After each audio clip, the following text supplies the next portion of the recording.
इतिहास। वैदिक काल।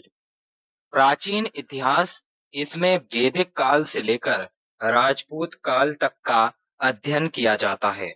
वैदिक काल 1500 ईसा पूर्व से 600 ईसा पूर्व के मध्य का समय है।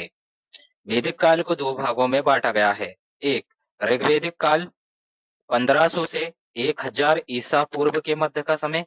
दूसरा, उत्तर वैदिक काल 1000 से 600 ईसा पूर्व के मध्य का समय। वैदिक समाज के निर्माता आर्य थे। आर्य मध्य एशिया से आए थे और भारत के सप्त सिंधव प्रदेश अर्थात 7 नदियों के प्रदेश, वर्तमान में पंजाब व हरियाणा में रहे थे। आर्यों की भाषा संस्कृत थी, जो देवताओं की भाषा थी, जिस कारण आर्य स्वयं को श्रेष्ठ मानते थे। जिन्हें संस्कृत नहीं आती थी, अर्थात भारत के मूल निवासियों को, वे अनार्य या निम्न कोटि का मानते थे। दक्षिण भारत का आर्यकरण अगस्त ऋषि ने किया था, जबकि उत्तर भारत का आर्यकरण राजा विदेह के पुरोहित गौतम राहुगढ़ ने किया था। गौतम राहुगढ़ जब गंडक नदी पार कर रहे थे, तो उनके पास की अग्नि की ज्वाला गंडक नदी पार करते समय बुझ गई थी। इस कारण उन्होंने पाटलिपुत्र को अछूतों की नगरी कहा और यहाँ के गंगा जल को अधिक महत्व का नहीं माना। यही बात अथर्ववेद में मिलती है। वैदिक काल में सबसे प्रिय पशु गाय थी, जो समृद्धि का संकेत थी। गविष्टि का अर्थ होता है गाय के लिए किया गया युद्ध। राजा का मुख्य कार्य लोगों की गायों को ढूंढकर देना होता था। गाय के लिए ही युद्ध होता था। गाय की राजा का मुख्य कार्य गाय की खोज करना होता था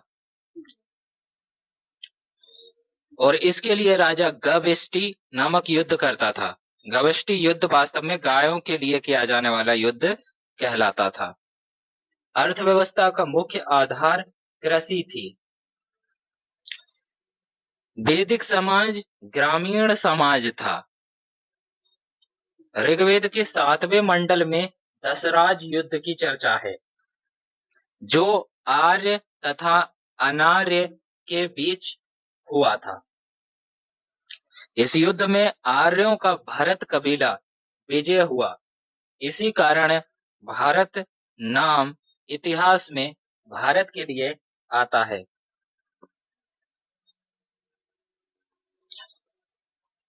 ऋग्वेदिक काल में जातियों का निर्धारण कर्म के आधार पर होता था, किंतु उत्तर वैदिक काल में जाति का निर्धारण वंश के आधार पर होने लगा था।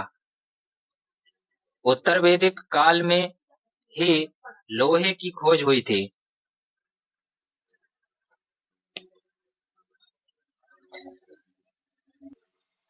नोट: सिंधु सभ्यता का प्रारंभ 2350 ईसा पूर्व से 1750 ईसा पूर्व के मध्य का माना जाता है। वहीं वैदिक काल 1500 ईसा पूर्व से 600 ईसा पूर्व तक माना जाता है। इसके मध्य जो समय बीता, वह दोनों ही कालों के संक्रमण काल का था। इसमें सिंधु सभ्यता के लोग भी थे और आर्यों का आगमन भी हो रहा था।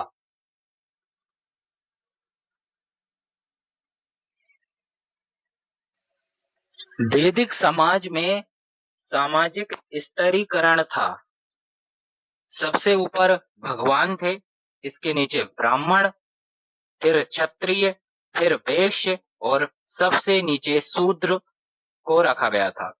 शूद्रों का कार्य सेवा कार्य होता है, वैश्य व्यापारी होते हैं और क्षत्रिय सैनिक या युद्ध कार्य में संलिप्त रहते हैं, जबकि ब्राह्मण शिक्षा और पूजा पाठ का काम रहता है।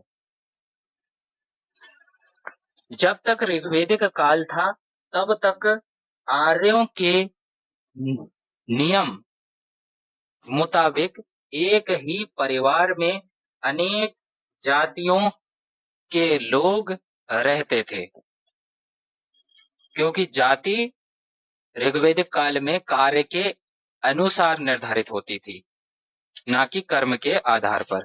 कर्म के आधार पर उत्तर वैदिक काल में होने लगी थी। देखो, वैदिक काल में 3 प्रमुख संगठन थे। पहला, सभा। यह साधारण लोगों का संगठन था। इसकी चर्चा ऋग्वेद में 8 बार आई है। दूसरा, समिति। यह संभ्रांत वर्ग का संगठन था। संभ्रांत वर्ग का मतलब होता है अमीर वर्ग का संगठन था। इसकी चर्चा ऋग्वेद में 9 बार आई है। तीसरा संगठन विद्य था। इसमें महिला, निम्न लोग, संभ्रांत लोग, सभी प्रकार के लोग इसमें सम्मिलित हो सकते थे। इसकी चर्चा ऋग्वेद में 122 बार हुई है। सभा तथा विद्य में भाग लेने की अनुमति महिलाओं को भी थी, जबकि एकमात्र संगठन जो संभ्रांतों का था, समिति, उसमें महिलाएं भाग नहीं ले सकती थी। नोट: वैदिक काल में सबसे बड़ा पद राजा का होता था। राजा जनता की सहमति से चुना जाता था और राजा किसी भी निर्णय को लेने से पहले उपरोक्त तीनों संगठन में चर्चा के लिए उस निर्णय को रखता था। वैदिक काल में 3 प्रकार के यज्ञ प्रचलन में थे। पहला, अश्वमेध यज्ञ। इसमें घोड़े को यज्ञ करके छोड़ दिया जाता था। जहां तक घोड़ा जाता था वहां तक का क्षेत्र राजा ले लेता था। घोड़े को रोकने वाले व्यक्ति से राजा युद्ध करता था। दूसरा, वाजपेय यज्ञ। यह राजा के शक्ति प्रदर्शन के लिए होता था। इसमें रथों की रेस भी लगाई जाती थी। तीसरा, राजर्षय यज्ञ।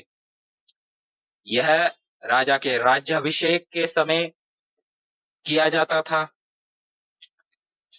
वैदिक काल के देवता: पहला, इंद्र। इंद्र सबसे महत्वपूर्ण वैदिक देवता थे। ये युद्ध तथा वर्षा के देवता हैं। इन्हें पुरंदर भी कहा जाता है। पुरंदर का अर्थ होता है किला। इनकी चर्चा ऋग्वेद में 250 बार हुई है। दूसरा, अग्नि। इनकी चर्चा 200 बार ऋग्वेद में हुई है। तीसरा, वरुण। ये वायु के देवता हैं। चौथा, सोम। ये जंगल के देवता हैं। पांचवा, मारुत। ये तूफान के देवता हैं। और छठवा, रुद्र। यह क्रोधी देवता हैं। यह पशुओं के देवता हैं। सीता का अर्थ वैदिक काल में हल से जोती गई जमीन पर पड़े हल के निशान को कहते थे कि सीता पड़ी हुई है।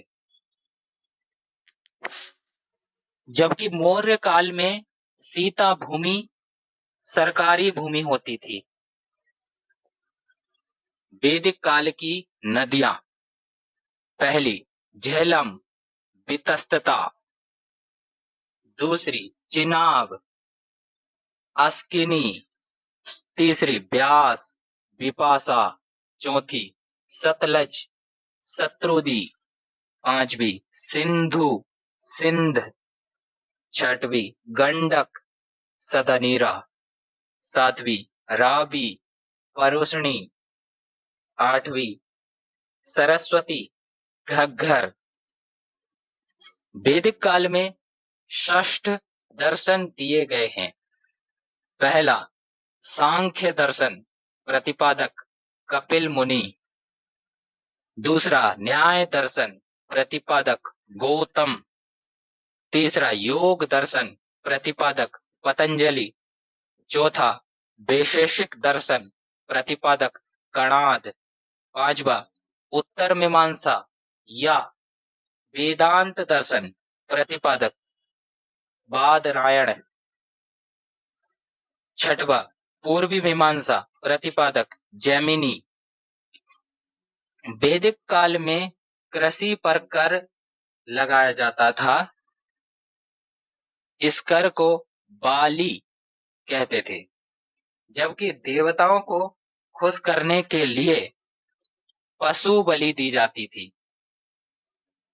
वैदिक काल में मुख्य रूप से गाय पाली जाती थी और अर्थव्यवस्था कृषि पशुपालन पर आधारित थी।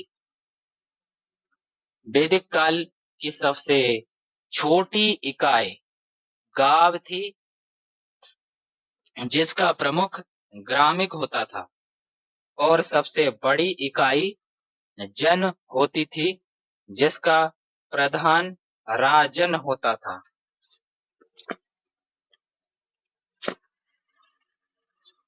उत्तर वैदिक काल में उत्तर प्रदेश के अतिरंजी खेरी से व अन्य अनेक स्थानों से इसके बाद लोहे की खोज हुई थी।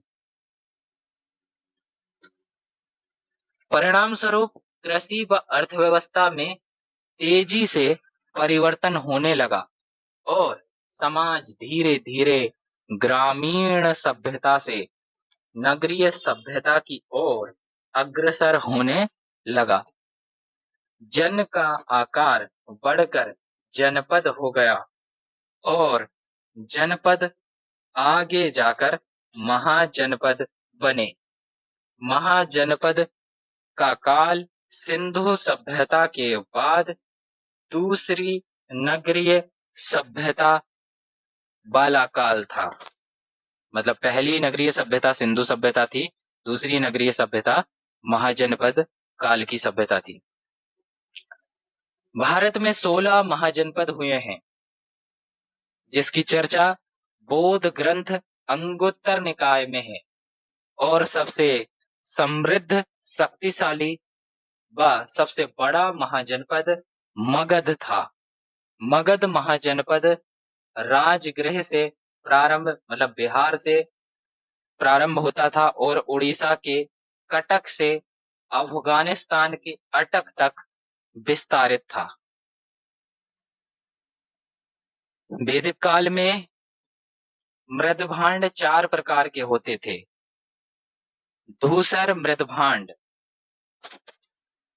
काला मृदभांड, लाल मृदभांड और मिश्रित मृदभांड।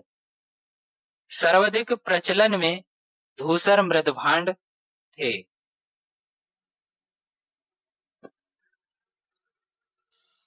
जिन पर चित्र बने हुए होते थे, जिस कारण इन चित्रित धूसर मृदभांड कहते थे। मिश्रित मृदभांड, लाल और काले मृदभांडों को मिश्रित मृदभांड कहा जाता था।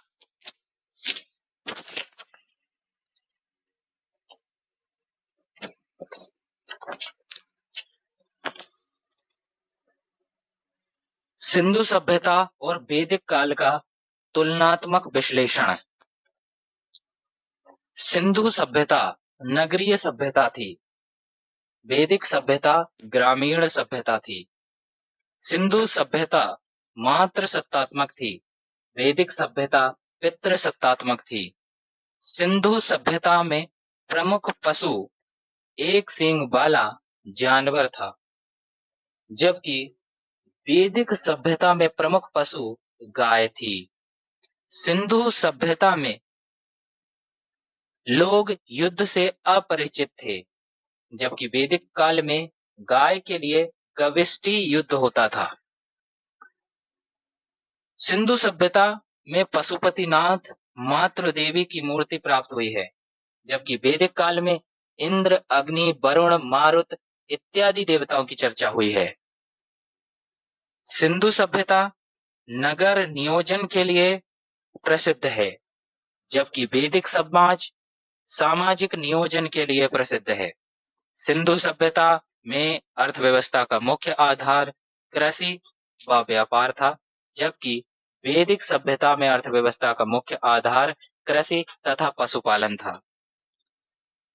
सिंधु सभ्यता में कांसे की खोज हुई थी, जबकि वैदिक सभ्यता में लोहे की खोज हुई थी। धन्यवाद।